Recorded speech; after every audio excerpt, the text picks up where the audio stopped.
In that period, my dreams stopped being background noise. They became symbolic and vivid. I would wake with my heart already moving, as if I had been running. And the images stayed with me in the light. A face, a corridor, a sentence that felt too loud, as if it were aimed at me. My mind was already reaching for an interpretation, trying to pin the whole night to one conclusion. The temptation was to treat it as instruction, to build a doctrine out of sleep, to let the dream set the agenda for the waking day. But the body is a gatekeeper. If sleep is fractured, the mind becomes unreliable. And even a beautiful symbol can turn into fuel. So I learned to pause before declaring meaning. I wrote the image down. Then I checked the basics. Had I actually slept? Or only drifted in and out? Was I hydrated?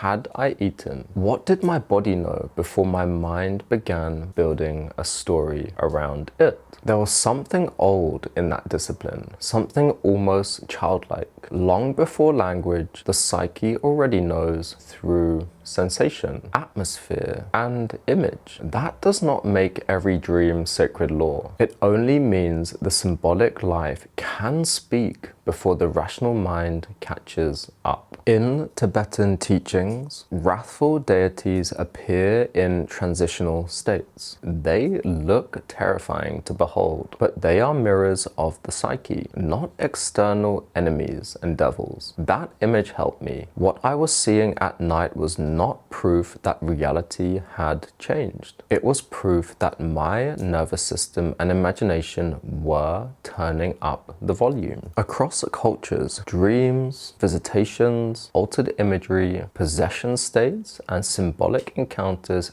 have been framed in radically different ways. Some traditions make the distinctions between revelation, delusion, psycho-spiritual crisis, and imagination under stress. Modern people often do not. Psychology might call it arousal plus patterning. When attention intensifies, the mind starts producing stronger symbols to match the intensity, and the ego treats that intensity as evidence. In hindsight, the work here was simple and brutal. Hygiene, a dark room, a consistent hour, a slower evening. If the dream carried insight, it would still be there after breakfast. If it did not, it was just noise wearing sacred clothing. Dreams can be meaningful, but meaning never cancels consequence. I still had to wake up and live like a man with responsibilities, not like a prophet. The thread was not in the vision. The thread was in the routine that kept the vision from taking over. The same boring routine that we keep coming back to. After the dreams, synchronicities began appearing. A word I had been thinking about would show up in a conversation. A book would fall open to a line that sounded like an answer. It felt like everything was speaking. I would walk down the street and notice the same symbol repeated, as if the world were winking. For a moment, it felt exhilarating, like the labyrinth had opened a hidden channel or a hidden treasure chest. But right behind that thrill was a tightening in the stomach, because I could feel how fast I would turn the interesting into the absolute. Part of me wanted to worship the pattern. Another part felt the danger. The mythic mirror that steadied me here was the San Trance dance. It is built around contact with the unseen, but held inside a structure, inside community and rhythm and containment and elders watching the field. No one mistakes intensity for private ownership. No one gets to turn contact into a private throne. That mattered because without containment, my mind could turn coincidence into command. Across cultures, the same symbolic material can be held as gift, warning, initiation, or destabilization, depending on the container around it. Psychology calls calls the trap apophenia, seeing patterns everywhere, then treating them as proof you have a special assignment. The danger of that trap is not only error, it is inflation. The ego starts feeding on the feeling that it has been singled out by reality. My practice became reality checks. Ask, does this message require me to break my values, my health, or the law? If it does, it is not guidance, it is inflation. And even if it does not, I still do not get to escalate. I do not get to start preaching, quitting, running, confronting. I get to stay humble. I get to do the next right, boring thing. If the pattern was real, it did not need my panic. If it was projection, my panic would only feed it. Synchronicity can be sacred, but sacred does not mean special. It means handle it carefully. It means staying inside of accountability. Then meaning overload arrived. Meaning seemed to appear everywhere. My mind became a myth factory. Every song lyric felt coded. Every text message felt like divine intervention. Every radio or television broadcast felt like a personal message from higher powers. Every glance from a stranger felt like a sign. I would sit in a room and feel the air thicken with implication, as if the ordinary world had developed a second script beneath it. The problem was not that symbols appeared. The problem was that my mind started treating symbols as surveillance. This is where the Tibetan wrathful deities returned again, not as a story, but as a warning. Images can look absolute while still being internal, and fear makes them even louder. The mythic mirror here is the Xibalba underworld trials. In the Popol Vuh, there are a sequence of traps, houses of darkness, blades, cold, tests designed to confuse and break the traveler's orientation. That was what it felt like inside my own perception. A series of rooms where the lights change and I start doubting what I saw. Psychology might call it meaning inflation, the ego identifying with archetypal material and assuming it has a special role in the story. It can also become more socially charged, the sense that the other people are involved in the meaning, that they are watching, signaling, categorizing, positioning. Once the mind starts reading neutral reality as coded theater, the internal courtroom is already forming. Sleep disruption and stress make that far worse. The brain begins stitching data into narratives faster than it can actually verify them. That is where language becomes crucial, because interpretation is not fact. I had to keep saying that out loud, and the law still exists. Relationships still break. If I could not sleep, if my thoughts were racing, if I was becoming grandiose, the right move was not to chase even more symbols. The right move was to reduce stimulation, increase structure,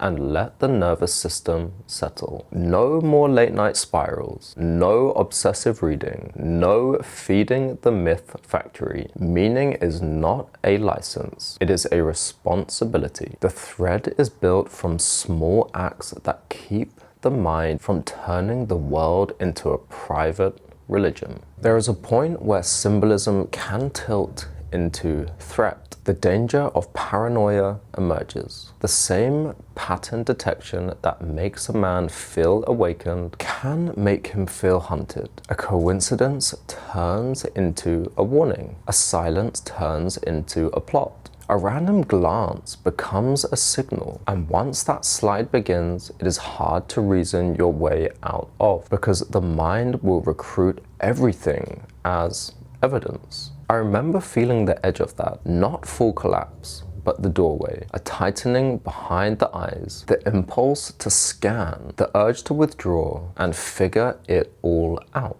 The mythic mirror here is the Dogon cosmic structure. The idea that the universe has an unseen architecture, patterns that organize what we experience. When you are stable, that can be humbling. When you are dysregulated, you can start believing that you have decoded the architecture and it is aimed at you personally. This is exactly where a careful distinction matters. Some crises may have spiritual texture. Some altered states may carry symbolic or initiatory content. But not every charged perception is insight, and not every opening is safe. Spiritual emergency and chronic mental illness can and definitely do overlap, but they are not identical. And either way, the practical question is the same. What reduces harm, restores stability, and keeps reality testing intact? Psychology might call this threat misinterpretation, the nervous system scanning for danger and assigning meaning to neutral data, especially when sleep and stress have thinned your tolerance. Traditional systems sometimes distinguish between crisis, obsession, delusion, and illumination more carefully than modern secular language does or accounts for, but none of that nuance cancels the basics. The grounding here is not mystical, it is law and support. If your perception is turning hostile, you do not isolate, you do not escalate, you do not start confronting strangers or making accusations. You tell someone trusted, you let accountability in. You choose environments that reduce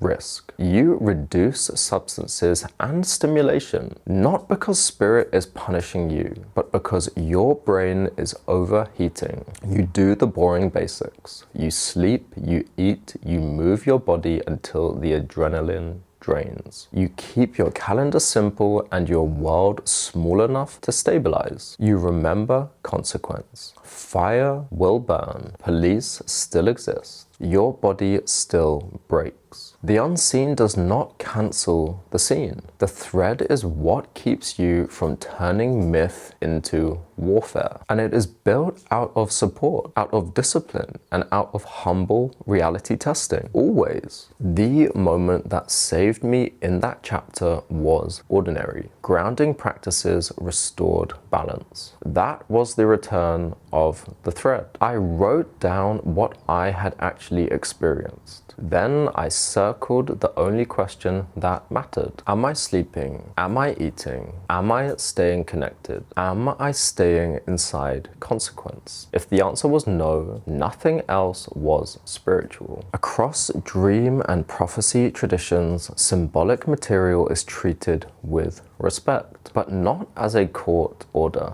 It is held, interpreted carefully, then tested against life. That was the lesson. The psyche can speak in images, but the initiate answers with discipline. I also learned to use writing properly, not as a way of feeding the state, but as a way of separating raw events from inflated interpretations. What happened? What I felt in the body? What changed after food, after sleep, after exercise, after calm human contact? Integration required record, not more performance, not more theater. And if emotion was part of it, then the answer was the same as everywhere else in the labyrinth. Feel it, regulate it, do not spill it onto the village. In hindsight, this is the line. If an experience pulls you away, it is not deepening you, it is destabilizing you. If it makes you arrogant, isolated, above consequence, it is not initiation, it is danger. So the practices became my altar. I stopped giving the mind unlimited airtime. I built limits. When the spirals start, I take a shower, I eat, I go outside, I go to the sauna, I call someone trusted. I go to bed, not because I am denying the unseen, but because I am refusing to sacrifice my life to it. The unseen can open, but you do not hand it the steering wheel. You keep both hands on the thread, and you walk forward like a man who intends to live.